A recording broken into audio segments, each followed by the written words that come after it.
We're still in Nollywood this time with three sisters, Jemima Damina, Jessamine Damina, and Jael Damina. They are founders of Neptune 3 Studios. Ladies, welcome to the program.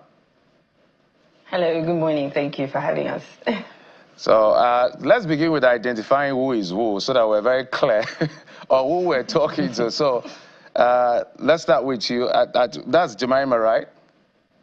Yes. I hope I pronounced the name. Hi, everybody. Good morning. And, yes, Jemima. Jessamine, right? The next person. Or to the extreme. No, the next person is Jael. Okay, Jael is the youngest, I know. Jessamine is the one at the extreme. Yes, yes, I'm Jessamine. Okay, welcome to the program. Your name carries a lot of weight. Your father, Dr. Abel Damina, is a very phenomenal preacher in Nigeria. And when they remember him, they remember a lot of things as far as Nigerians are concerned. But let's talk to you for a moment about your craft. So generally when we see, they call it preacher's kids, we expect them to toe the line of ecclesiastical path or becoming preachers like their parents. But why did you choose this path? And all three of you zoomed in this direction. I think it's really great because our parents have been very supportive from the first time we ever mentioned wanting to do film. We'd always been raised with, great movies, Disney Channel, Cartoon Network and things like that. But I think that what really inspired us to really go into this field was our love for film and just seeing how Nigerian films were not globally recognized the way Hollywood movies were was something that was really, put in our hearts to really want to change or want to bring a difference to. And that's what really started the whole project. Because I know we started out singing and then our love for film grew. And then my parents were really supportive because once my dad saw that we had little, like I would take a camcorder and I would record my sisters and I'd say, oh, you guys come and watch my home movie and we'll watch it at the end. Jessie used to write like short stories, like prose and poetry like that. And then Jaya was just really supportive of all of us. And she was always like, behave like a star. She is a star. And then my mom just said, you know what, all three of you have this talent. Why not do something with it? You have a writer, you have a filmmaker, you have an actor, you have a star. Why don't you guys do something? And I think that that's just where that came from overall, yeah. Well, let me come to Jessamine on this particular one. Was it that you were all part of the movement to be in film, or Jemima dragged you in, you didn't have a choice exactly? I believe all of us sort of aligned at some point because we were all entertainment focused. And I think my father recognized this and he has always been one to speak about global impact. So from a point of global impact, we realized that entertainment was one of the fast moving trends at the time in Nigeria. So film was the natural area that we settled in. Me being a writer, I ended up studying screenwriting at Full Sail University, and it always came natural to me to tell stories. And we enjoy film. We enjoy watching films. We wanted to make films. I don't think she dragged us in. I would say it all just aligned. Yeah. Okay, let's go to Jael on this particular one. Now, let's talk about some of your movies. I think I saw a conversation you had with someone. More like, would you call yourself that you came into acting or you're an accidental actor? The reason I asked that question was because I understand that in Gully, for instance, there was somebody that was supposed to play the lead role, and then somehow the person was not available, and your sister's like, okay, tell us that story and talk to us about Gully. So actually, the series that we did where I wasn't supposed to play the main character was Best Friends in the World, which was our pet project. It was our first ever project we ever did. But then Gully happened last year, and that one I was cast as the main lead. It was wonderful after taking such a long hiatus from filming and releasing projects. It was the first one we had released in a while. And it was amazing. It was also our first feature-length film. But Best Friends in the World is the project where I was cast because the main lead was not available. So that's how you came into this thing. So talk to us, Jemima, talk to us about some of the spectrum of your work. I'm going to talk to you about as well how it is, whether it's a challenging thing or it's quite easy to be able to work with sisters. It's like teaching your wife how to drive as a married man is one of the toughest jobs in the world. You sometimes just have to go to driving school to do that. So How do you work with your sisters to be able to deliver on some of the projects and the projects you've done so far?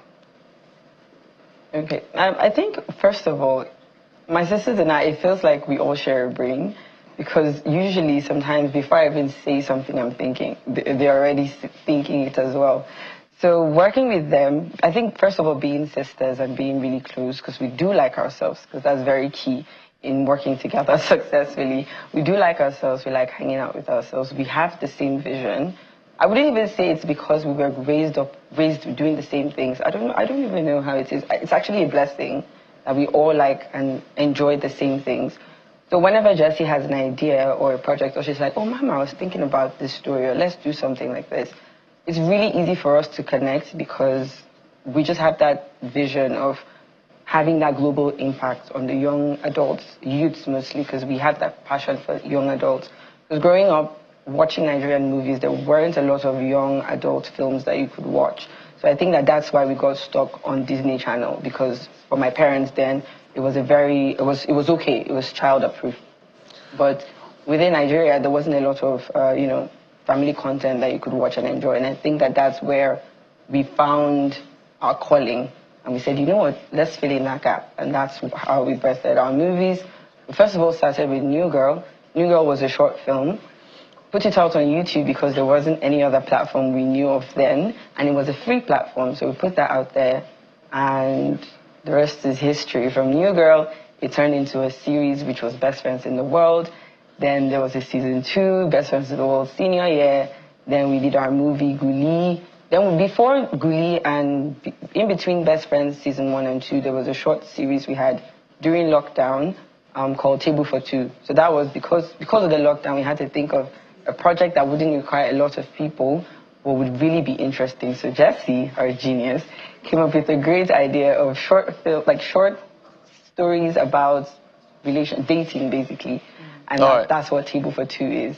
And then Guli. And now we have a new project that we just finished shooting in December. I'm not going to give any spoilers, but it's a series. It's awesome. You guys are going to love it. But just stay tuned to our social media. We wrapped in December. Yes, and we're working on it right now, so. All right, so as we begin to wind down, who does what? So that we're clear on which role. I know that the youngest, JL, is the actress in the mix. So who does what? Jemima, you do what? What exactly does Jessie do? So I direct, I edit, I produce. Cinematograph. I do the cinematography and I produce. Jad is the star. She's also like our sounding board, and she's our, what do you call yourself? Moral support. Moral support, right. And then Jessie is our writer, she's our production designer, she's our producer, she's our stylist, wardrobe. Everything basically that has to do with the look of the film. That's Jessie's office. Yeah. All right, I'm going to come to Gerald in a moment, but let me ask you this. Let me come to Jessie. I know that at some point, because of the posturing of your dad in his theological outlook, he's gotten a lot of backlash and controversy around him. And is it that when you do some of these movies or when you go out there to do your thing and comments on social media, do people come at you because of the posturing of your father? How do you take that?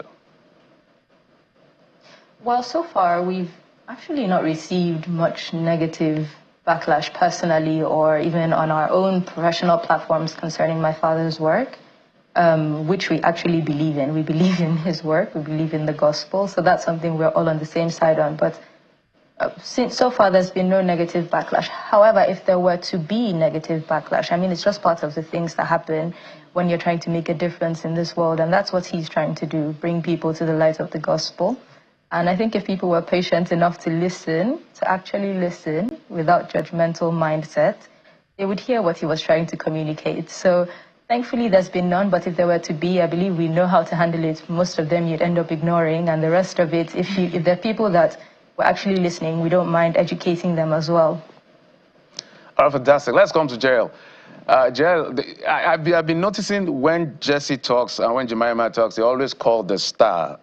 Maybe you tell me why or tell all of us why, but how does it feel working with your elder sisters and being able to pull through some of the projects? Because is it that sometimes borderline they go professional and they go big sister-like? How do you manage that relationship to be able to pull out your work? It's something that we had to learn over time. I think the past few years, since our first project, has really taught us how to handle the professional aspect and keeping it separate from personal. Of course, nobody's perfect. We have our on-set arguments sometimes. We have to go behind the scenes and, you know, sort things out. But I think it's something that even now, I mean, I don't think it's something you ever get perfect. It's just something that keeps evolving as our personal and work relationships evolve. So yeah, like, I think it's very pleasant, especially for me, because they're extra loving on set, and I don't think I will get that anywhere else on any other set. So it's a blessing to be able to act for them because they know me very well, so they know how to tend to my needs on set. So it's a wonderful experience. And as for them calling me a star, to be honest, when they say that, they just mean I'm very dramatic. I'm a very dramatic person. Since I was little, we have literal video recordings of me, like, just bossing everyone around. Basically, just being very high energy, always, like, assuming random characters and just, like, playing them out. So that's why the name stuck. And then, fortunate enough, I became an actor, so... So fantastic. Well, there must be justice for mommy. I know I've mentioned your father a couple of times, but let's talk about the support system from your mom, especially. How much of that helps your work? Maybe let's talk to Jessie this time, because like she doesn't like talking too much. Jessie? Yes, may I just say, my mom is phenomenal. She is the blessing that God gave us, not even our talents, not even anything else. It's our mother, because she always sees in us what we can't see in ourselves. And before we became even Neptune 3, before we became Triple J Plus, when we used to do music, she always saw the potential of stardom and global impact. I know I use that word a lot, but it's a vision that my family has. And she always pushed us beyond our limits. She's the first investor in our projects, the first investor in our dreams. She's really amazing. She's hilarious. She's supportive.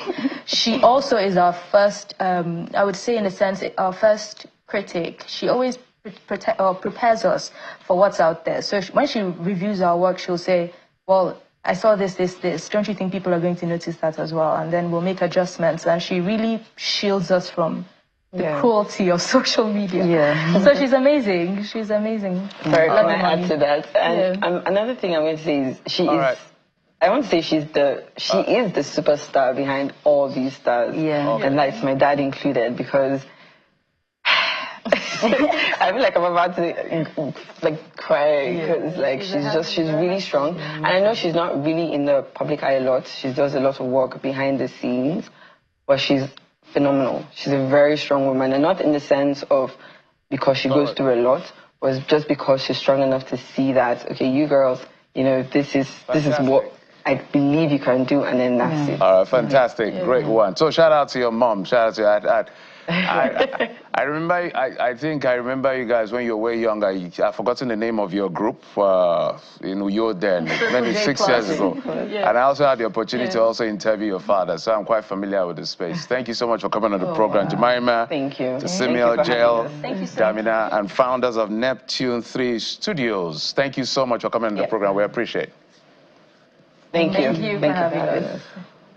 All right, from the arts, we'll switch gears now to issues around trade. And this time we're talking about World Trade Organization. You want to be part of this conversation. In just a moment, join us again.